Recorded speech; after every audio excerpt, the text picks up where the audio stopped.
Hii ni Z folder. Waonyeshe. Jamaa fulani pale nje atauliza, wewe wacheka nini kifala yani? Mtu fulani akanichekesha sana. Jamaa fulani hivi anasema afanya forex, akafunja ile Samsung Fold ile, akachapisha chini akaigonga. Sababu yeye mtu wa forex yani.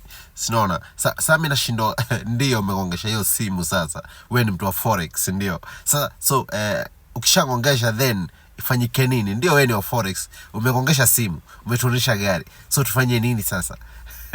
Tunajua ni utapeli tupu. Hakuna kitu uko pale bana. Wewe unataka kuzia vijana kosi, Hakuna kitu kama forex hapa hivi baba. Hakuna kitu kama forex. Forex hakuna, Hakuna kitu kama forex. Wewe uko pale unajifanya wewe ni forex, kumbe unauza kosi wewe.